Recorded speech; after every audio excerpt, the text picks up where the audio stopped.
Salut tout le monde, c'est Antoine. Voilà enfin la vidéo de mon passage chez LCI le jeudi 16 mars 2017, juste avant le 18. J'ai pas pu la mettre en ligne avant en fait parce qu'elle n'était pas disponible, donc j'ai un peu galéré à la récupérer, mais je l'ai enfin eue. Donc je la mets en ligne juste après cette petite introduction. Il faut évidemment la regarder en se rappelant qu'elle a été tournée avant le 18, donc je parle du 18 alors qu'il n'a pas encore eu lieu.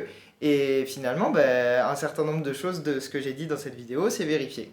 Donc voilà, je vous laisse regarder cette vidéo et puis je vous retrouve après. Et oui, Albator. Pourquoi Albator? Eh bien, tout simplement parce que, vous le savez, c'est le sauveur balafré, celui qui nous conduira vers la lumière. Et depuis hier, Albator est parmi nous. En tout cas, il est en campagne. Écoutez. Je viens de loin. Je suis un patriote qui a donné le meilleur de lui-même. Je suis comme ces combattants balafrés qui n'ont pas appris la vie dans les livres. J'ai décidé de venir pour vous dire que je ne baisse pas la tête devant les balles de mes adversaires. Que je suis parmi vous, bien décidé à vaincre et à parler fort. Mes amis, on veut nous faire taire.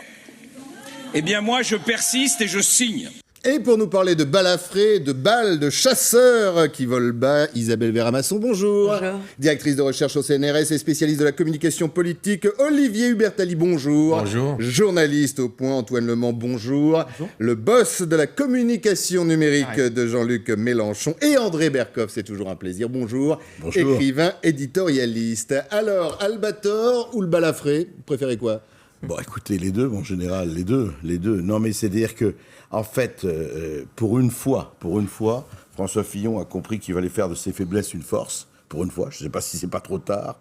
Et simplement, il se présente comme, vous voyez, le martyr, on est en train de le détruire, ça fait 1 mois et demi de lynchage, médiatico-juridico-politique. Eh bien, je suis là, je suis debout, j'y vais. Donc, effectivement, il joue ce rôle-là. On verra si et où et jusqu'où ça l'amènera. Les images sont fortes, on va continuer à en parler. Vous avez noté d'ailleurs dans le sonore que vous venez d'entendre de François Fillon, il parlait de balles. Les balles, c'est pas nouveau. Les balles, c'était juste le jour de sa mise en examen.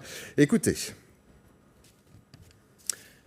Donc la balle, effectivement, c'était devant les chasseurs et c'était ce que l'on appelait un coup médiatique. Il le disait, les balles volent bas, notamment par ses ennemis. Vous en pensez quoi de cette connotation, comme le disait André Berkoff, guerrière quelque part?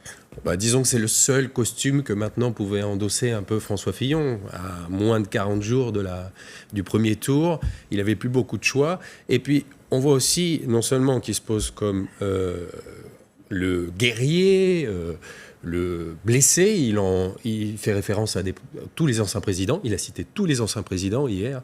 On revient avec Mitterrand, on cite même des présidents de gauche. Donc c'est intéressant pour essayer de dire vraiment qu'on est la victime d'un système, finalement. On est proche de la théorie du complot. Voilà. Mais donc finalement, il a endossé ce costume de guerrier, puisque c'est le seul qui peut endosser, tout simplement. Pourquoi? Parce qu'il joue la deuxième place. On l'a vu hier aussi, avec toute sa sémantique, son portrait. Je ne suis pas l'homme des banquiers, je n'ai pas fait d'école, de grandes écoles. C'est vraiment Macron maintenant qui va viser pour essayer d'accrocher la deuxième place. Et donc toujours sur cette victimisation, on voit que ça marche, on voit des people, des personnalités qui commencent à le soutenir publiquement. Il suffit de voir Brigitte Bardot dans Valeurs Actuelles, c'est vrai que c'est... Bon, alors Brigitte Bardot, on y reviendra peut-être, effectivement. Isabelle, Moi qui en plus. Isabelle et Antoine, cette image de la victime renforcée depuis officiellement cette mise en examen de François Fillon, c'est la bonne image, c'est la seule qu'il peut jouer encore, et c'est celle qui fonctionne? C'est-à-dire que quand les événements vous dépassent, feignons d'en être les organisateurs. Cocteau. Il n'a pas véritablement tellement de possibilités. Il en a usé quand même pas mal. D'abord le dédain, ensuite l'incompréhension, ensuite la victime, le complot. Maintenant, il aurait pu être une victime désarmée. Maintenant, c'est une victime armée. C'est la dernière étape de... Blessé, balafré, armé et qui évite les balles. Voilà, c'est-à-dire qu'on pourrait encore une fois, il faut faire attention. Une victime, c'est à la fois quelqu'un qu'on a envie de cocooner, mais pas forcément quelqu'un qu'on a envie d'élire. Donc l'idée que cette victime est prête à prendre des armes, effectivement, est une bonne idée. Je ne suis pas sûre que ça cache beaucoup, qu'en réalité, c'est surtout un grand blessé d'un nombre d'accusations incroyables, et dans lequel je crois que c'est Jean-Luc Borloo qui a dit l'autre jour, il va finir à Fleury. Donc, y a pas, les people sont pas tous en train de le soutenir. Non, Brigitte Bardot n'est effectivement pas l'ensemble des people. Non, mais là, il se place effectivement dans une position de victime qui est tout ce qui lui reste désormais. Moi, j'ai regardé son discours du Trocadéro, j'ai pas regardé celui-ci. Dans le discours du Trocadéro, pendant 30 minutes, il ne parle que de lui, il ne présente aucune proposition, et maintenant, il est dans une situation où il ne peut plus faire que parler de lui. Et rien d'autre. Et désormais, dans l'extrait que vous avez passé, en tout cas, c'est ça qu'on voit. On ne peut plus parler de fond dans cette campagne. Il ne présente plus de propositions programmatiques. Mais lui, pour les autres, non, c'est pas. assez inaudible. je crois que Alors on c'est verra, à partir de la semaine prochaine, il y a les débats. Non, je crois qu'au contraire, au contraire. Pardon, juste il parle un mot. énormément de son Oui. programme. C'est même la seule chose dont Mais il c'est parle. ce qui lui reste. Voilà, c'est ce qui lui reste. Pardon, Au Trocadéro, il faut pas un mot de dire programme. au départ, Pas un mot de programme quand au vous dites qu'il Trocadéro. ne parlait pas de lui, mais il faut au départ, il parle ça Mais pour le Trocadéro, c'était pas voulu, ça c'était pas l'objectif. Voilà, c'était pas du tout pour Mais ça. depuis, C'était pas là c'est pour parler de son programme, Faire un meeting pour Non, parler juste d'autre un chose mot. que C'était son pas un programme. meeting. Non, mais il faut Le quand même Trocadéro. rappeler C'était des débuts l'image. catastrophiques. François Fillon a eu, après le Canard enchaîné, après ce qui s'appelle le parquet national, la communication et la défense la plus catastrophique qui soit. Il faut quand même rappeler qu'au lieu de dire le parquet national financier n'a aucune légalité pour me défendre, au lieu de viser la perquisition chez les parlementaires, au lieu de dire ce qu'ont dit un certain nombre d'avocats et de juges qui ne sont pas fillonistes, j'en ai vu beaucoup, et y compris Et des ténors. Et il devait absolument et là, il a commencé à dire ma femme, mes enfants, mon chien, etc. Il a été lamentable, il faut le dire. Les explications Et un c'est peu le Trocadéro hasardeuses. qui l'a un tout petit peu fait remonter. Alors, il y a d'autres images, on en a parlé, vous le savez, victime, l'homme blessé, l'homme qui combat, et depuis hier, François Fillon, et vous le disiez justement, la place c'est la deuxième, celle qui compte pour pouvoir accéder au Graal. Autre registre, autre domaine, et ça fait mouche.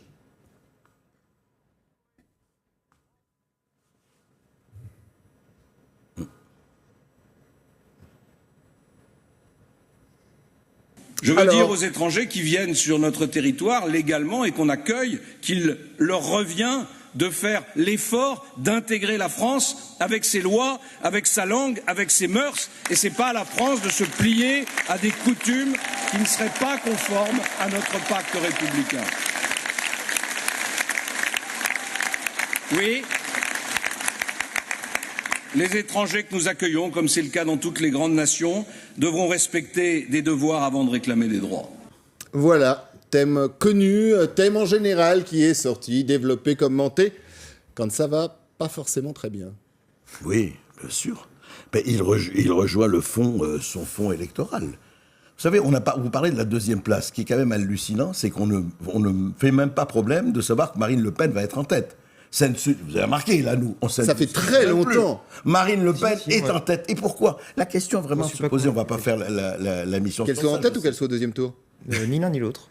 Ni l'un ni l'autre. Ah, vous êtes le seul, je veux bien qu'on prenne les Bah, paris, écoutez, mais... écoutez, les sondages donné d'autres gens gagnants que ceux qui ont gagné aux Pays-Bas, et de fait, voilà. Bah, on Et verra bien. Monsieur Fillon lui-même a gagné une primaire alors qu'il était indiqué perdant dans les sondages. Je veux dire, si on commence à croire ce que racontent les sondages, on ne peut pas réfléchir. n'a rien Là, à c'est voir moins avec- les sondages Ça que n'a rien à voir avec les les sondages. résultats Sur des quel- dernières sur- élections qui ont quand même marqué la scène politique française. Oui, mais c'est pas l'élection présidentielle n'est pas la même élection que les autres. L'élection présidentielle est celle où il y a le plus de mobilisation du corps électoral. Mais Antoine, on Marine Le Pen- vous entend. Marine Le Pen est plus forte quand l'abstention est forte. Donc la logique pour faire en sorte que Marine Le Pen ne soit pas au deuxième tour, ce qui est moi mon objectif, mais bon, c'est de faire en sorte de mobiliser un maximum de monde. Et pour mobiliser un maximum de monde, il faut porter une politique qui est, à mon sens, qui doit être dégagiste, Vous qui doit savez vouloir quoi dégager ceux qui ont mis en place. Antoine Le Mans, nous en reparlerons Oui, au c'est- lendemain du sont premier des tour. vœux Il y a eu quand même un sondage qui montrait que Marine Le Pen pouvait ne pas être au deuxième tour. Je vous rappelle si-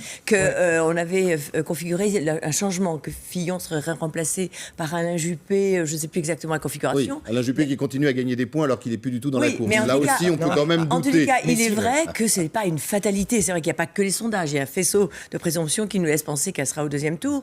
Mais On va revenir sur Marine Le Pen dans quelques instants. Si vous êtes d'accord, je voudrais qu'on revienne sur ce thème développé hier et qui, à mon avis seulement, risque quand même, dans la bouche du candidat Fillon, de revenir à longueur de meeting ou d'intervention, les étrangers, l'autre. Oui, il revient aussi sur deux choses. D'abord, justement, il attaque Marine Le Pen sur des thèmes qui lui sont chers et il reprend... On a vu comment il a résisté, Fillon, à la fronde des siens. Il a résisté grâce finalement au soutien des sarkozystes. Donc il reprend aussi des thèmes de campagne qui sont propres à Nicolas Sarkozy. On le voit depuis quelques jours. Sécurité, immigration, c'est des thèmes priorité aux Français. Il ne le dit pas comme ça. Mais dans ses mots, on vient de le voir, il parle quand même de être français.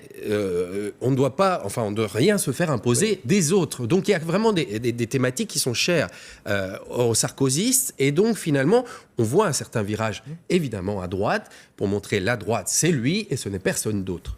C'est l'ancien Premier ministre. En fait, ça se passait comme ça. Vous savez, pendant très longtemps, on a cru que les élections se passaient sur l'économie. Vous vous rappelez ? Or, on avait mis l'identité au boisseau. L'identité, ça ne concernait que l'extrême droite, ça n'intéressait personne. L'identité, passé buscade, on n'en parle pas, il y a du délit.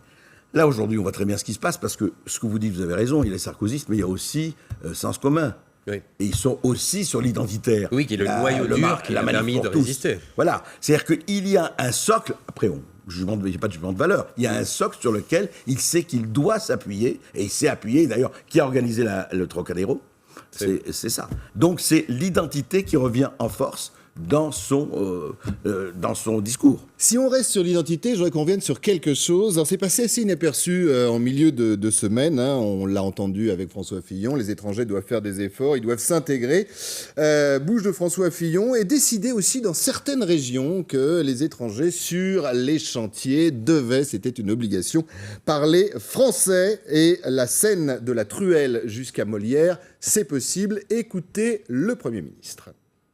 Vous êtes nombreux à avoir compris que derrière la clause Molière, c'est la clause Tartuffe dont il convient de se méfier. La langue française, qui a une vocation universelle, est un lien. Elle est un instrument de rayonnement qui perd en force lorsqu'elle s'érige en barricade. Parce qu'en plus, cette clause, ils l'ont appelée la clause Molière. Voilà, pour l'obligation de parler français sur des chantiers, je trouve que l'image est intéressante. Juste un mot, moi, là, pour une fois, je trouve ça quand même assez discriminant. Parce que quelqu'un soit obligé de parler français, franchement... Non, mais André, j'aime beaucoup votre retenue. Oui, non mais... Enfin, attendez, qu'est-ce que c'est un Pakistanais qui doit parler français? Alors le but, quand même, je le précise pour celles et ceux qui nous regardent, c'est d'obliger les entreprises à prendre des gens déclarés, alors déclarés parlant français, je ne sais pas, pour éviter... tout simplement le travail au noir ou le travail dissimulé. Ah, mais ça, c'est largement répandu dans les entreprises de BTP. Le travail au noir ou le travail dissimulé, il suffit de donner des papiers aux gens qui sont dans des situations illégales et comme ça vous protégerez les gens qui sont dans ces situations illégales et vous obligerez les patrons à verser des cotisations sociales, à verser des salaires décents et vous empêcherez la compétition entre les gens. C'est comme ça qu'on règle le problème de la compétition entre les gens qui sont des immigrés illégaux et Vous voulez dire il faut légaliser tout le monde non, mais si vous donnez des papiers aux gens, vous réglez le problème. Mais par ailleurs, moi, je voudrais juste rebondir sur le mot Tartuffe, qui, pour une fois, je vais le dire, est bien choisi, parce que ces gens, les Républicains sont quand même les gens qui ont voté systématiquement au Parlement européen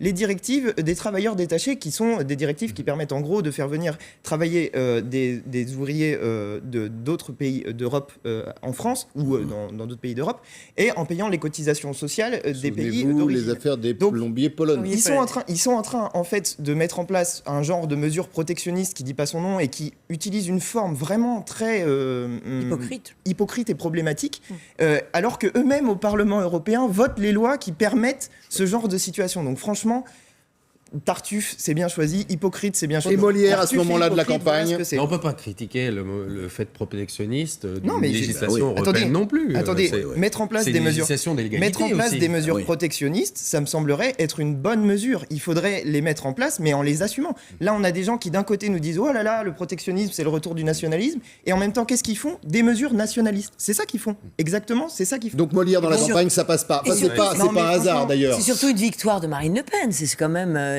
ils reprennent c'est la préférence le fait, ils reprennent nationale. Cela dit, C'est évidemment une Qui ne dit conquête pas des son nom. esprits. Et d'ailleurs, c'est amusant de trouver dans le même camp Philippe Martinez et puis les gens de droite des Hauts-de-Seine. Donc, parce que les deux sont finalement d'accord pour admettre que ça ne va pas. On ne peut pas demander aux Français de faire de la discrimination d'une manière nationale. La question ensuite de fond, à mon avis, est une autre question, celle que vous venez d'aborder. Mais tout simplement, il y a là un discours hypocrite, faux, et surtout qui traduit, encore une fois, une victoire d'un certain côté de l'image et de l'image il électoraliste. y a quand même quelque chose de plus amusant, c'est que votre ami porte-parole de Mélenchon est totalement en phase avec Pierre Gattaz du MEDEF. Alors là, Pierre Gattaz qui dit « mais c'est d'un nationalisme total, c'est tout à fait protectionniste ». Je voudrais rappeler que votre allié, qui s'appelait, il y a 30 ans, vous n'étiez pas né, mais c'est pas grave, J'étais pas né. Georges Marchais.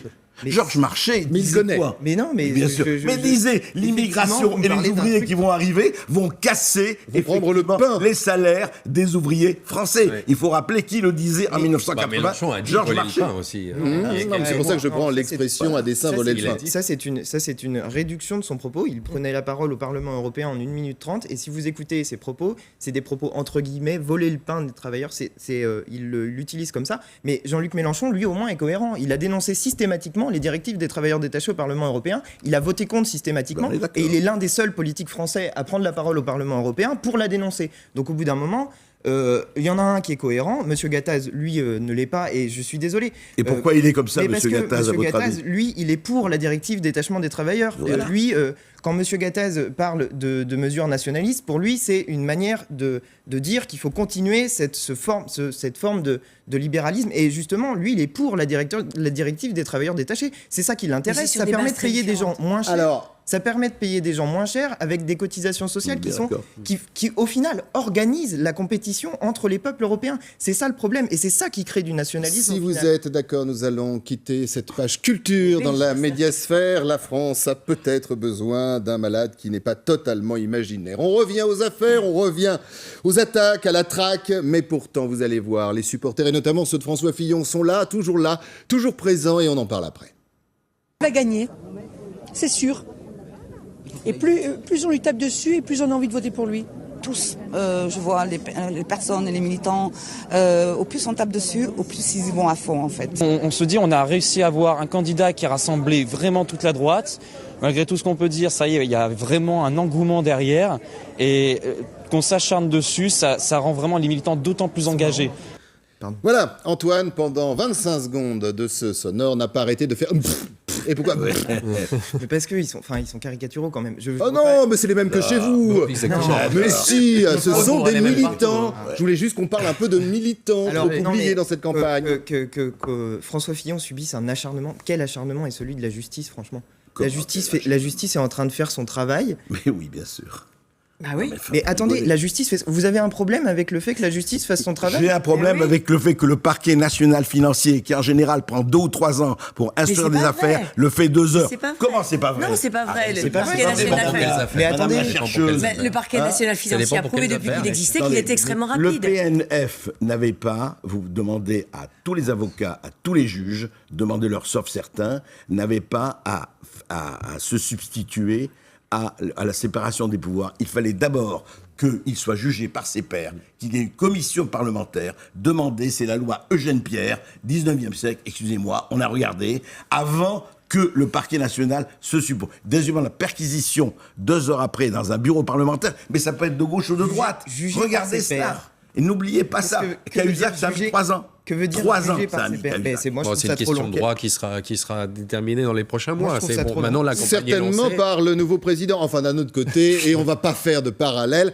Regardez le parquet de Paris, et non pas le parquet financier, qui s'est saisi d'une certaine soirée ou d'un petit week-end à Las Vegas. Et derrière, il y a Macron, on en reparlera d'ailleurs dans quelques instants. Bon alors les militants, ça vous branche pas plus que ça? On voit que l'élection présidentielle reste l'élection la plus affective, la plus personnelle. Et là, c'est extrême, cette campagne. C'est épidermique, Ah oui, c'est partout. Partout, pareil. Il n'y a que encore peut-être les militants de Macron qui sont plutôt charmés par les projecteurs et qui ont encore de l'identité. De l'amour dans les yeux. Voilà, de l'amour dans les yeux. Mais c'est vrai que les militants de Fillon sont là, ils sont bien là, ils vont le soutenir jusqu'au bout, peu importe ce qui se passe.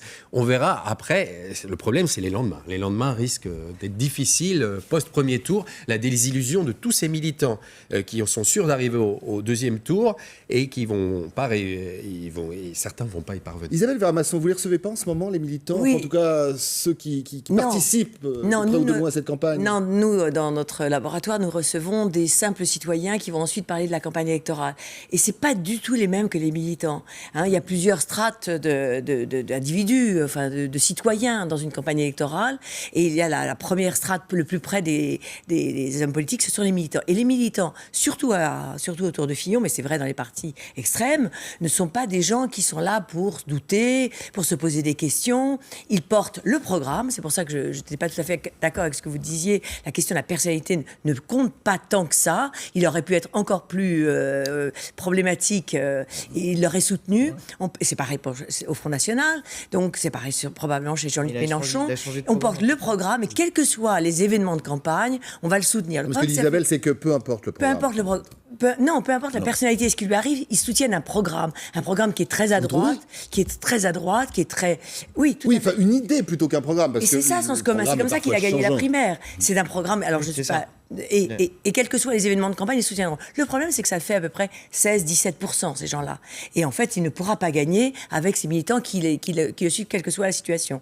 Et le reste, ce qui devrait lui permettre d'aller à 23 à 24%, alors là, ce seront plus difficiles à trouver, parce que je ne suis pas sûre qu'il soit d'accord avec André Berkoff. Alors, je voudrais répondre à Antoine Lemans, qui, tout à l'heure, pouvait mettre en doute un certain nombre de sondages qui donnaient Marine Le Pen, c'est bien ça, gagnante, en tout cas au premier tour de ces élections. Eh bien, écoutez, Antoine, Marine Le Pen, hier, vous a répondu.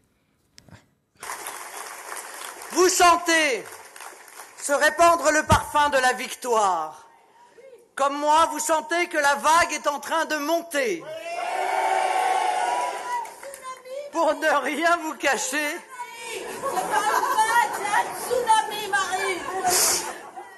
chaque jour qui passe me rend plus optimiste sur nos chances de victoire.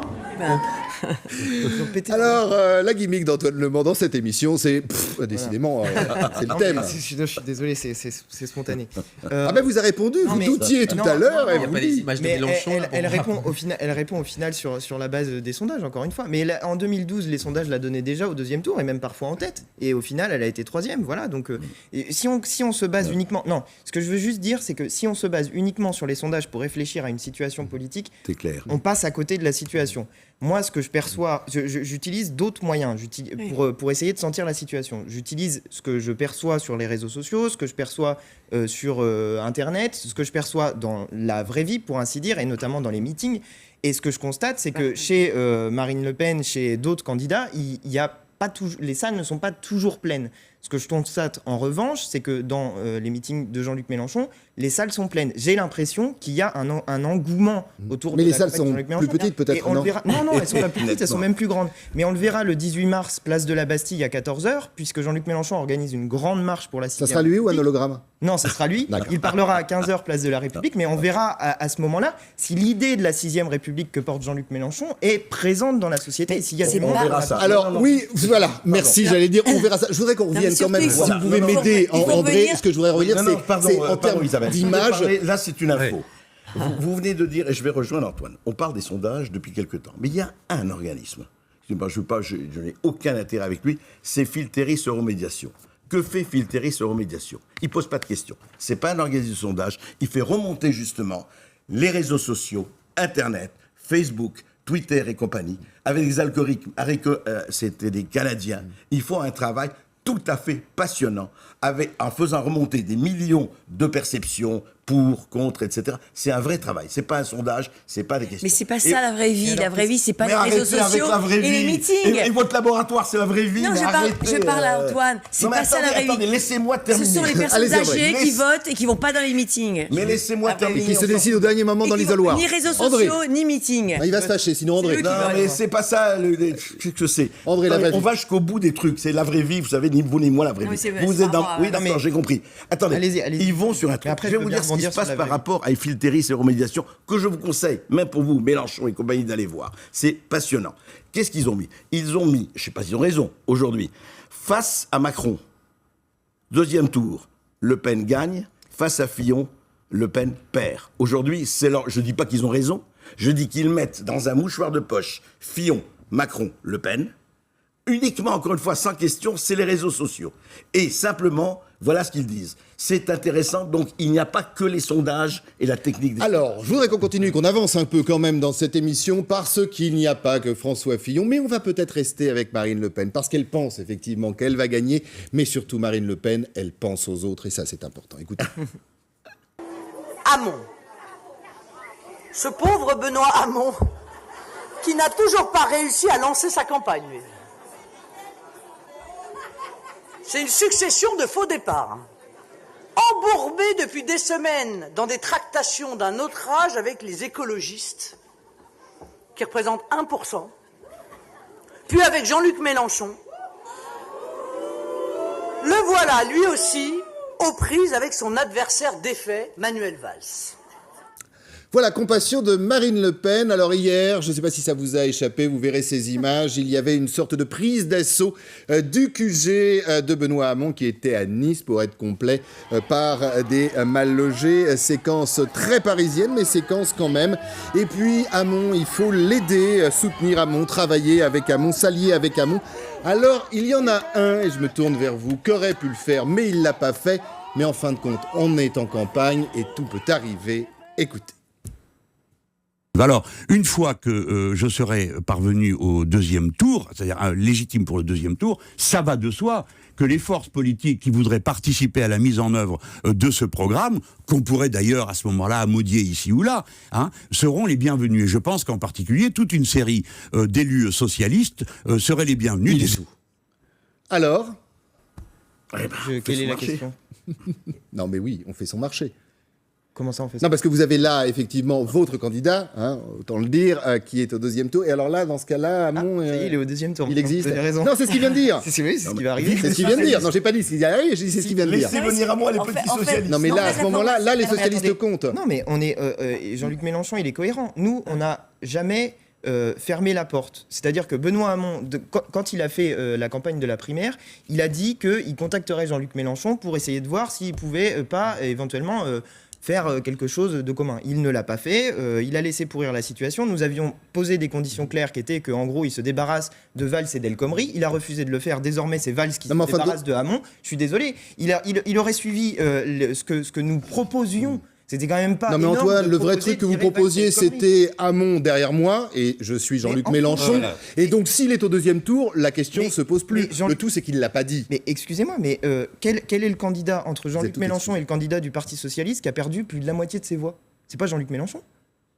Pour l'instant, c'est le candidat du Parti Socialiste. Est-ce que Benoît Hamon a la capacité d'entraîner derrière lui assez de gens pour arriver au second tour? Plus ça va, moins j'ai l'impression, j'en suis désolé. Donc, ce qui est terrible... attendez, je veux juste répondre sur la question de faire son marché, parce que je trouve que c'est une façon de présenter les choses qui est... Enfin, moi, je trouve déplorable, mais... c'est pas une question de faire son marché. C'est agréable aussi de faire son marché. Non, mais attendez, pour gouverner, oui, c'est agréable, mais quand il s'agit de politique, c'est des mots qui sont pas... Mais quand il s'agit de gouverner la France, il va de soi qu'il faut gouverner la France sur la base d'un programme avec ceux qui sont d'accord pour le mettre en œuvre. C'est comme ça qu'on peut gouverner le grand pays qu'est la France. Je suis désolé, il doit y avoir certains responsables socialistes qui peut-être n'ont voté par exemple, se sont opposés de manière assez ferme à la loi travail. Ils n'ont malheureusement pas pu donner leur avis dessus puisque... Alors Olivier, mais je vois toujours deux leaders qui s'écharpent à peu près le même fonds de commerce. Pour revenir au terme du marché, on a le même fonds de commerce électoral. La même étale. Et voilà, même cajot de pour tomate. rester sur le marché. C'est ce que je vous disais tout à l'heure. Il y en a qui sont un peu plus mûrs, un peu plus rouges, il y en a qui sont un peu moins rouges. C'est pas comme ça qu'on voit les choses. C'est ce que je vous disais tout à l'heure par rapport à mobiliser les gens pour faire en sorte qu'il y ait une forte participation. C'est pas en faisant des additions de forces politiques qu'on fait monter, qu'on arrive à monter. Benoît Hamon, il a reçu le soutien de Yannick Jadot. Je vois pas où est la dynamique qui s'est il a reçu un autre soutien de poids d'ailleurs hier. Donc c'est pas en additionnant des forces politiques qu'on fait ça, c'est en entraînant le peuple. Et pour entraîner le peuple, il faut aller convaincre ceux qui, pour l'instant, sont des dégoûtés de la politique, qui n'ont pas envie d'aller voter. Je vais laisser la parole et on va continuer à parler de marché. André Berkoff, qui souffle lui aussi d'ailleurs, il souffre même dans cette émission. Avant, nous allons quand même détendre un peu cette atmosphère. Nous n'allons pas faire... Mais nous allons écouter Nicolas Canteloup. Donc, Bertrand Delanoë, il a dit c'est non. Jean-Yves Le Drian, il dit même pas en rêve. Manuel Valls, il dit non, plutôt crevé. Écoutez, j'en tire les conséquences, je suis lucide, je décide comme eux de ne pas soutenir le candidat socialiste. Mais enfin, c'est vous, le candidat socialiste. Oui, c'est ça. J'ai décidé de ne pas m'apporter mon soutien. Mais enfin, il faut vous battre, Benoît Hamon, battez-vous. Mais c'est ce que vont faire les autres, ils vont me battre. C'est vrai que cet humour ferait rire Jean-Luc. Et effectivement, ça fait rire Jean-Luc. André, la parole vous est. Écoutez, c'est ça. Non, mais l'expression de marché n'était pas du tout péjorative. Vous savez très très bien qu'il faut réunir une majorité. Il faut réunir une majorité, il faut faire des concessions. Tout le monde l'a fait à gauche et à droite. Le problème, il est beaucoup plus grave. C'est qu'en fait, le Parti socialiste, aujourd'hui, on peut dire, pompe funèbre, ni fleur ni couronne, enterré, comme d'ailleurs les Républicains, enfin d'une autre manière. Ce qui est tout à fait intéressant. Avec, si vous le permettez, une seconde bataille Hamon-Valls qui est pour le futur PS, certainement. Eux sont dans le 3e tour. Mais quel PS va rester? Je ne sais pas. Hein. Quel Solferino? Je ne suis pas spécialiste de combien de marins, combien de capitaines? Ils vont numéroter les abattis. Non, mais je veux dire, ils vont être dans un quel état? Éparpillés façon Pulse, aux 4 coins de Paris. Enfin, Valls qui dit, c'est extraordinaire, il s'était engagé quand même. Plusieurs fois. Il s'était engagé à soutenir Benoît Hamon comme Hamon s'était engagé à soutenir... Première déclaration après la défaite. Voilà. Et après, il dit, non, moi je peux pas, c'est une dérive, moi je peux pas soutenir. Il ne va pas chez Macron, il compte ses troupes. Mais vous imaginez ce que ça veut dire pour les gens? Alors là, je rejoins. Les gens, pas les militants déjà écœurés et dégoûtés. Non, les gens. Vous imaginez qui vont aussi aller voter. Chez les Républicains, c'est quand même fabuleux, parce qu'il y a eu cette histoire juste un peu, quand ils ont quitté le navire pour revenir. Quand même, c'était un grand moment. Non seulement un retournement de veste, mais un retournement de pantalon. Quand même. Estrosi et compagnie. Faites attention, vous allez finir par parler de costume. Oui, je le sens. Non, mais ça a été énorme. Très cher, et vous imaginez, qu'est-ce que ça veut dire pour les personnes qui écoutent ça, qui voient ça? Où sont les convictions? Où sont le... Voilà, c'est quand même assez grave, ça, c'est pas réjouissant. Alors, si vous êtes d'accord, nous allons parler du chouchou des sondages au top de l'image, du public conquis, de la com parfaite, du moins jusqu'à présent, sans faute. Mais il y a un mais, nous sommes en campagne, ça ne vous a pas échappé sur ce plateau, et surtout si vous nous regardez, bien évidemment, cette campagne est pourrie par les affaires. Je pense à Emmanuel Macron, et des affaires, ça commence à faire beaucoup. Regardez. Je pense que c'est tout à fait normal qu'il y ait ces procédures. C'est ce que la transparence requiert dans un état de droit. Moi, je constate cela avec beaucoup de sérénité. Mais il faut éviter, et c'est par contre là où je serai intransigeant et intraitable, les amalgames. Voilà. Il y a des associations qui s'interrogent. La haute autorité leur donnera une réponse. Il y a une enquête sur Business France. Il est normal qu'elle soit faite. En aucun cas, ma probité n'est en cause. Et en aucun cas, ce qui se passe n'est comparable à des mises en examen ou des affaires par ailleurs. Voilà, je reviens quand même à l'enquête du parquet de Paris. Derrière, il y a Emmanuel Macron. Et puis derrière Anticor, effectivement, qui a saisi Bercy, il y a aussi Emmanuel Macron. Ça commence à faire beaucoup. Non? Écoutez. Enfin, je crois qu'effectivement, tout ne... Non, mais là aussi, on est en termes d'image et de communication. Hein. Je disais, jusqu'à présent, il n'y avait pas un grain de sable dans la machine. De Macron, vous voulez... Vous n'avez pas regardé ses vidéos sur YouTube, hein, parce qu'il y a un sacré grain de sable. Oui, si. Regardez, c'est si, d'un ce qui est ennui intéressant, mortel. c'est même... Ah non, oui, d'accord. Ce qui est même intéressant, c'est que l'on dit depuis pas mal de temps qu'il fait des bourdes, par exemple sa prise de position sur la colonisation, sur le mariage homosexuel, un certain nombre, même sur sa déclaration sur ses revenus, son attitude, etc. Donc Ça, c'est à chaque encore. fois, il y a pas mal d'éléments qui pourraient laisser penser qu'il va tomber. Ou en tout cas- Là, il y a une enquête judiciaire Eh quand bien même. non. hein. Eh bien non, eh bien non, rien ne le fait baisser. Il ne cesse de monter. C'est trop tôt, il reste 40 jours Ah non, de mais- campagne, Ah non, il mais va y avoir des débats. Alors oui, on mais sait à chaque sondage, alors on ne croit pas au sondage ici, mais enfin à chaque sondage, il agrège de nouvelles voix, il agrège des... Ça dépend desquels. Il y en a Ah, dans non. lesquels il baisse. Non, je Voilà. voudrais- Donc, la Il y a du dynamique est dubitatif quand même autour la de ce dynamique, plateau, hein. La dynamique est pour lui, les meetings sont Personne remplis n'est de gens, d'accord. etc. Oui. Donc c'est intéressant de voir que les bourdes, les attaques, c'est pareil pour le Front National. Je veux dire, Marine Le Pen ne recule il y a que le pauvre absolument pas Fillon alors devant- visiblement qui lui prend.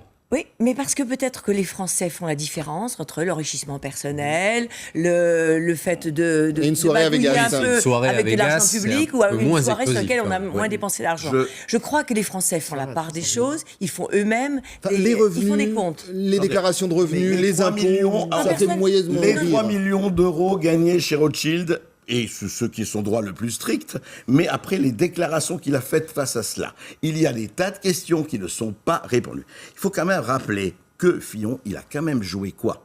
Le premier politique transgenre. Moi, je suis vierge. Je n'ai jamais fait le programme économique de François Hollande. Je n'ai jamais été à la banque Rothschild. Je ne connais. Je n'ai jamais été ministre de l'économie. C'est les 5 ans d'économie d'Hollande. Le bilan, c'est pas moi ça. C'est pas moi.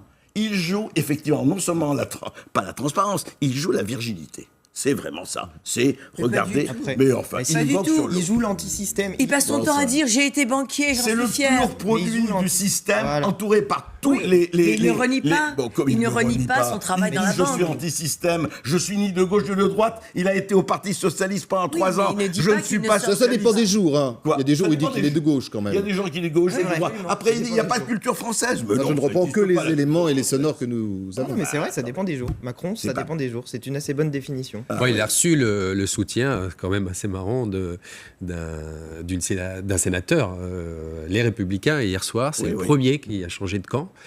Faut voir si Il y a ça... les jeunes juppéistes aussi Ah qui oui, semblent voilà. vouloir revenir vers Macron. La Hollandie, en tout cas, il va. La Hollandie. est- Ah, vous avez vu cet avocat célèbre, ami de François Hollande, qui a dit que pendant le quinquennat, s'il y a un quinquennat Macron, François Hollande jouerait un rôle central. Merci beaucoup. On a lu exactement le même papier, On attend le ce qui, à ralliement mon de Le avis, Drian aussi. doit embêter largement un certain Emmanuel Macron. Le poids d'Hollande n'est pas toujours facile à porter. Au-delà de ça, on en revient à ce climat des affaires sur Macron qui se transporte. Mais ce qui est assez intéressant, c'est que contrairement à Fillon, là, aucun de ses adversaires ne s'en sert. Pourquoi? Mais C'est la patate chaude, c'est le truc que l'on... Non, là, il faut quand même parler aussi un tout petit peu d'un certain nombre de médias, mon cher. Vous Faites savez donc. très très très bien qu'un certain nombre de médias, on va pas dire, sont quand même, ou pour Macron, les yeux de Chimène. Je veux dire, on ne touche pas quand même, il est bien, etc. Vous savez, Macron, c'est le candidat du business as usual. Oui, enfin, vous connaissez, je ne vais pas le vous répéter, mais pour celles et ceux qui nous regardent, la presse lèche, lâche et lynche. Et lâche, exactement. Donc, ça peut toujours arriver. Je disais qu'il reste 40 jours de campagne. Ce qui va être intéressant, c'est de voir si, quand on arrivera à Lynch et que peut-être M. Macron commencera à baisser, tous les soutiens qu'il a reçus resteront fidèles à la vision de la France qu'il porte, ou bien si peut-être ils commenceront un petit peu à déchanter, à vouloir aller voir ailleurs ou faire d'autres choses. Et ailleurs, Moi, bien je évidemment, trouve c'est que- chez Jean-Luc Mélenchon. Non, justement. Moi, je pense que les gens qui sont en train de suivre Emmanuel Macron à l'heure actuelle, ils le suivent sur la base de il est haut dans les sondages et globalement, il propose de continuer comme a fait Sarkozy, usual. comme a fait Hollande, as usual, quoi. Donc voilà, c'est en gros le moins risqué pour quand on veut faire une petite carrière politique tranquille, suivre Macron, ça semble être un truc à peu près correct. Mais voilà. C'est ce qui est vendu en fin de compte. Hein, c'est ou Le Pen d'un côté ou Macron de l'autre. Les idées portées par M. Macron, c'est celles de la Commission européenne, en gros, et c'est celles de François Hollande. Voilà. Donc c'est le revenons sur continuateur. l'image et la communication Justement, d'Emmanuel moi, Macron je sur voulais- ces Je affaires-là. voulais parler de l'image de la communication. Qu'est-ce que dit Emmanuel Macron? Il dit, moi, j'importe le modèle suédois ou norvégien, le modèle de l'Europe du Nord. Et le lendemain, de l'Europe du Nord, le lendemain, les gens titrent, enfin les polémistes, je ne sais pas comment les appeler, les médias sont favorables à Macron parce qu'il titre Macron propose un modèle d'Europe du Nord. Je ne vois pas en quoi le fait de titrer Macron, ce qui est vrai, il propose un modèle qui est à la fois une organisation du marché, du capitalisme traditionnel. Mais ce qui commence à être dénoncé notamment sur les réseaux sociaux en revenant sur Emmanuel Macron et les affaires. Tout ce qui est dit sur Emmanuel Macron est considéré comme favorable à lui. Non mais justement, vous pensez vraiment qu'il y a une espèce d'omerta des médias, notamment sur les affaires, en parlant de Macron, disons les choses, on est là pour ça. Pas tous les médias, mais un certain nombre de médias, il faut le dire. Une grande bienveillance. Ainsi qu'une omerta, sinon une très grande bienveillance. Il n'y a peut-être pas d'investigation énorme qui est faite du côté des médias, oui, sur des enquêtes. Si tant est qu'il y en a eu sur Fillon, c'est-à-dire qu'on n'apporte peut-être pas le même nombre de dossiers sur Macron que sur Fillon. Oui, voilà, il y a moins... Bon, c'est des affaires quand même qui me semblent moins explosives. On parle d'une organisation, d'une soirée, d'un organisme dépendant de Bercy. Oui, à 300 000 euros, c'est vrai. On parle pas d'enrichissement personnel. Sur Fillon et sur Marine Le Pen, on est sur l'enrichissement personnel quand même. C'est quand même plus grave. Après, il y a quand même le volet patrimoine, déclaration de revenus. Déclaration de revenus, c'est quand même qui n'est pas rien. Il n'y a pas que Las Vegas. Il n'y a pas d'affaire sur la déclaration de revenus. Comment ? Bien sûr qu'il y a. Bien sûr qu'il y a. Comment vous pouvez dire qu'il n'y a pas ? Vous avez regardé ? Écoutez, je ne crois pas que les juges soient... Non, mais pour l'instant, ils ne sont pas saisis, mais anticorps de toute façon. Voilà. Et vous vous souvenez quand même du poids d'anticorps dans certaines affaires. Vous savez que quand Anticorps est venu sur le parquet national financier, le parquet national financier a refusé de s'occuper de l'affaire Macron, alors qu'ils sont occupés tout de suite de l'affaire Fillon. Il faut savoir que le PNF, renseignez-vous, enquêté, a refusé de s'occuper de l'affaire. Le motif ? Du Macron. Au motif que non, c'est moins important, qu'on a autre chose à faire. Ce qui est sûr, c'est qu'on est dans une ère de transparence totale. Une demande de transparence totale, ça se sent, ça vient de partout. Les gens veulent tout savoir, même à combien on a acheté son chien. On en revient à ce dont on parle souvent dans cette émission, c'est la politique télé-réalité. Bah voilà, un peu, exactement. Oui, mais c'est normal, mais il y a quand même aussi, on dénonce cette campagne, elle est pourrie, on n'attend pas d'avoir des gens qui nous parlent du fond, et puis pourtant, ce qu'on aime, en fin de compte, c'est ça, c'est ce côté people, côté affaires. Mais on élit aussi des personnalités, on élit des personnes, et la question de l'honnêteté, la question de la rigueur, la question du rapport à l'argent, du rapport à la famille, ou du rapport, compte tout de même. On voit bien dans Sens commun, leur choix est le choix d'une personnalité qui va à l'église, qui est contre l'avortement. Mais de ce dont on parle, et regardez, on vient de passer 1 heure ensemble, on parle effectivement à un moment donné de com, de décorum. Est extrêmement important. Donc c'est normal que l'on exige d'un homme politique qui va quand même gouverner un pays, un grand pays. C'est pour ça que le choix est dans cette campagne, qu'on le veuille ou non, si on reste sur le volet des affaires, un peu compliqué, on peut comprendre les Français. Il y a un moyen de s'en sortir par le haut. Parce que là, au final, il y a des affaires qui sont en cours. Admettons, il y en a un des 3 qui est élu. Et admettons, la justice déclare que finalement il y a un problème. On peut pas pendant 5 ans, et on a déjà vécu ça, les affaires à plusieurs reprises. Et on ne peut pas les dossiers seront bloqués. Et on ne peut pas s'en débarrasser. Nous, on a une proposition justement pour sortir de ce système qui est déplorable, c'est de pouvoir révoquer les élus en cours de mandat. C'est-à-dire que même le président de la République et une sorte d'impeachment et à la limite surtout le président de la République, puisque c'est lui qui dans notre pays détient l'essentiel des pouvoirs. Donc cette proposition, celle qu'on va porter notamment le 18 mars à la Bastille, mais c'est un moyen justement non seulement de contrôler les élus pendant leur mandat, mais y compris eux-mêmes de les placer sous cette épée de Damoclès du contrôle populaire qui, peut-être, les invite. Qui veut récupérer les 15 secondes qui restent avant qu'on se quitte ? Je veux rappeler que nous vivons dans un pays dans lequel le Parlement a le droit de voter la fin d'un gouvernement. C'est pas la fin d'un président. On n'a pas besoin d'aller s'adresser au peuple. André, 5 secondes. Parce que si le président n'est pas soutenu par le Parlement, il n'a pas de pouvoir. Les affaires, Trier Veller, Julie Gaillet. Les emplois fictifs, ça existait depuis 25 ans. Et je ne sache pas que chez Mitterrand, ça s'est passé autrement. Rappelez-vous. Donc, l'histoire est une histoire sans fin. Merci à tous les 4. Voilà, j'espère que ce que j'ai dit dans cette émission vous a plu, que vous étiez d'accord avec ce que j'y ai dit.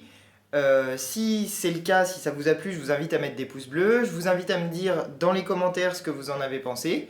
Et puis, je vous invite à vous abonner à ma chaîne pour recevoir mes prochaines vidéos. Allez, salut!